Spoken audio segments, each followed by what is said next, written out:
तो मुझे बताओ कि जो अपना एग्रीगोर है बेन 10 के अंदर, उसने बेन 10 के सिर्फ 5 एलियंस को ही एब्जॉर्ब क्यों किया था, और चलो अगर किया भी तो उन्हीं 5 एलियंस को क्यों किया। तो ये सवाल मुझसे पूछा है मेरे एक सब्सक्राइबर ने, जो कि आपको अभी सामने दिख ही रहे हैं। अगर आपका भी ऐसा कोई क्वेश्चन है तो जल्दी से कमेंट में बताओ, अगली वीडियो में उसका आंसर मिल ही जाएगा। तो पहले इनका आंसर दे देते हैं कि जो अपना एग्रीगोर है ना, उसने टोटल 5 एलियंस को जिनको एब्जॉर्ब किया था उनका नाम है, पहला है अपना वाटर हैजर्ड, दूसरा है अपना आर्मोड्रिलो, तीसरा है अपना टेरास्पिन, चौथा है एनआरजी एंड पांचवा है अपना एम्फीबियन। तो मेरी थ्योरी से पहले अपन भाई की थ्योरी भी जानेंगे, जो कि उनने कमेंट में ही बताई थी। तो चलिए उनकी थ्योरी भी जानते हैं और फिर अपनी भी बताते हैं और स्टार्ट करते हैं अपनी वीडियो को।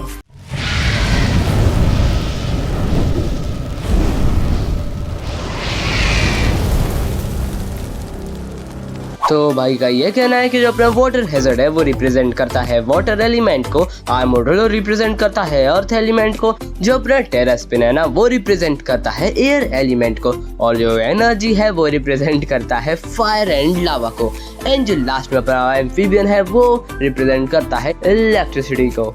तो देखो भाई लोग, ये एकदम सही बताया उनने, एंड जो भी उनने कहा है मैं उससे एकदम एग्री करता हूँ। लेकिन इसमें कोई मेरे ख्याल से मतलब थ्योरी नहीं बनेगी, उनने बस उनकी कैपेबिलिटीज बताई हैं, यानी कि उनकी क्या पावर्स हैं और किस चीज़ से रिलेटेड पावर्स है उनने बताई है, जो कि एकदम सही है।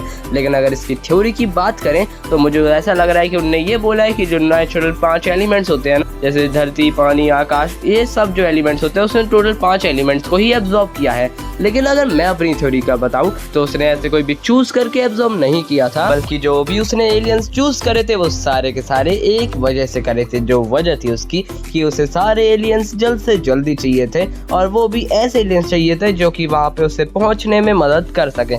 कहाँ पे? अरे भाई एलियन एक्स के पास पहुंचने में भाई, हाँ एलियन एक्स के पास पहुंचने में, क्योंकि उसको जाना था फोर्स ऑफ क्रिएशन में, एंड वहां पे जाने के लिए जो मैप ऑफ इन्फिनिटी है उसको पूरा करना पड़ता, यानी कि जब उस मैप के चारों हिस्सों को वो साथ में लाता है तब जाके वो पहुंच सकता है फोर्स ऑफ क्रिएशन में। एंड फोर्स ऑफ क्रिएशन में जाने के बाद वहाँ पे जो बेबी एलियन एक्स होता है ना, यानी कि जो ऐसा एलियन एक्स जो कि अभी तक मतलब अपने होश में नहीं आया है, बल्कि अभी वो एक छोटी सी नींद में है, एंड वो एक छोटा सा बच्चा है। तो उसके होश में आने से पहले ही जो उसकी पावर्स है उसको एब्जॉर्ब करना चाहता था एग्रीगोर, एंड इसीलिए ही वो गया था सबसे पहले एंड्रोमेडा गैलेक्सी में, ताकि वो वहाँ पे कुछ एलियन को चूज करके सारे एलियंस की पावर अपने अंदर एब्जॉर्ब कर सके। एंड वहाँ पे उसको ये 5 एलियन मिले थे, एंड इसी वजह से उसने इन 5 एलियंस की पावर एब्जॉर्ब करी थी।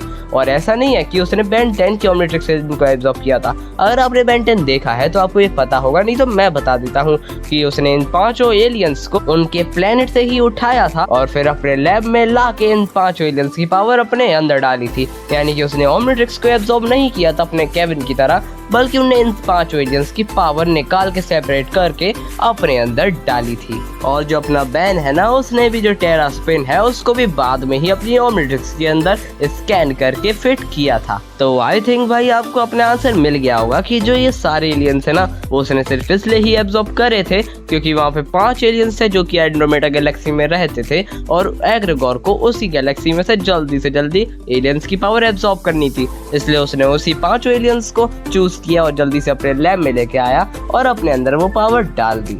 तो वैसे तो मैं एक वर्सेस सीरीज ही बना रहा था अभी, तो मैंने लगातार बैक टू बैक जब 4 वीडियो डाल दी उसके बाद मुझे याद आया कि भाई आपकी क्वेश्चंस वाली सीरीज भी तो है ना, तो मैंने जल्दी से क्वेश्चन उठाया और उसके ऊपर वीडियो बना दी। तो अभी ये वाली वीडियो अपनी हो गई क्वेश्चंस के ऊपर। अब अगली वीडियो आपको कौन सी देखनी है? अगर आपका भी कोई क्वेश्चन है तो जल्दी से कमेंट में बताओ, नहीं तो मैं वर्सेस वाली सीरीज तो ला ही दूंगा। तो मिलते हैं अब अपनी अगली वर्सेस या फिर क्वेश्चन वाली सीरीज में। तब तक के लिए ये जो स्क्रीन पे दिख रही है आपको यस वाली वीडियो पे आ जाओ, ताकि आपको भी तो पता चले कि आखिर आयरन मैन और अपग्रेड में से कौन ज्यादा पावरफुल है और कौन इस बैटल को जीतने वाला है। तो जल्दी से क्लिक करो इस वीडियो पे और मैं मिलता हूँ आपसे उसी वीडियो में।